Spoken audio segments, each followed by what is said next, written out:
देख रहे हैं पति और पत्नी। सर साड़ी का हो जाएगा। हाँ हम बैठे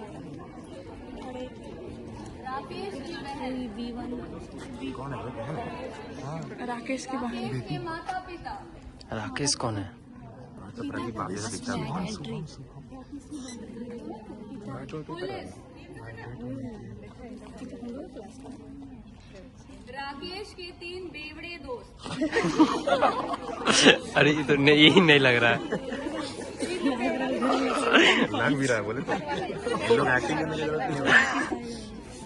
यह कहानी एक गौरी नामक पढ़ी लिखी शहरी लड़की की है, जिसका विवाह रूढ़िवादी विचारधारा रखने वाले परिवार के राकेश नामक एक व्यापारी से होती है।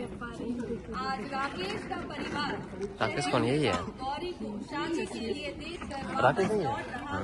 रविना और राकेश आए थे। क्यों राकेश बेटा, लड़की अरे। कैसी लगी? मुझे गौरी पसंद है। मैं कह देती हूँ, लड़की मुझे जरा भी नहीं पसंद है। पर माँ, लड़की सुंदर है, लड़की पढ़ी लिखी है, और इससे ज्यादा आपको क्या चाहिए? देख, तुझे मनमानी करनी है तो कर ले। आजकल माँ बाप की सुनता कौन है? कुछ दिनों बाद राकेश और गौरी की शादी हो जाती है। उसके बाद का दृश्य, राकेश अपने दोस्तों के साथ मधुशाला में गप्पे लड़ाते हुए।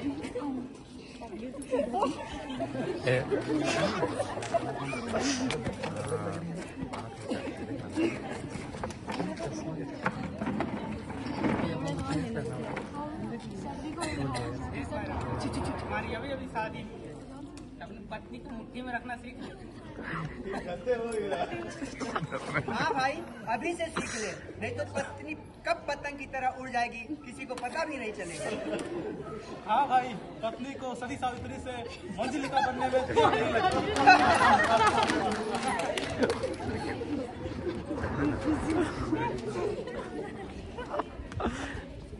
मधुशाला से वापस लौटकर घर का दृश्य।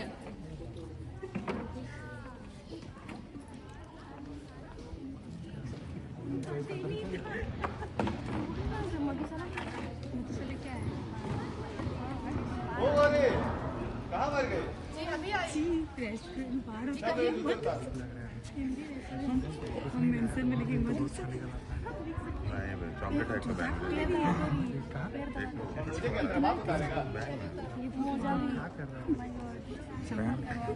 यहाँ मुझे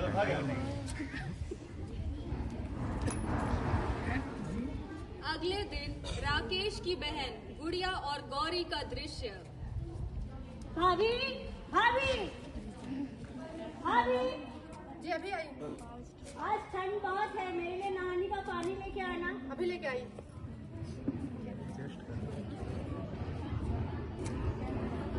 ये लीजिए। इतना ठंड पानी, तुम्हें क्या लगता है मैं इस गर्म पानी को अपने ऊपर डाल लूं और छिली हुई मुर्गी की तरह मेरा छाल निकल जाए? नहीं गुड़िया, मतलब मैं ऐसा तुम्हारे साथ क्यों करना चाहूंगी? चल हट, तुझे देख के ही पता चलता है। शाम का दृश्य। अब एंट्री मारो। प्रदीप पहले तो बैठ गया। बहू, मुझे तब से आवाज दे रही, तुझे सुनाई नहीं दे रहा? जी माँ जी, कहिए क्या काम है? मेरे लिए और इनके लिए एक कप चाय बना के लाओ। जी अभी लाई।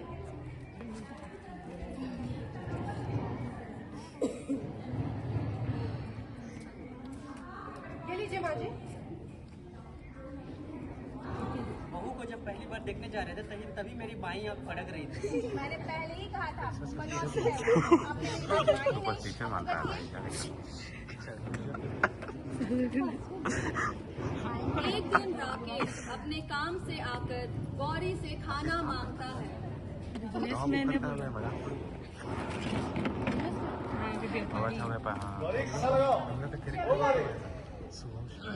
आएगा शॉप, पृथ्वी शॉप। ये लीजिए।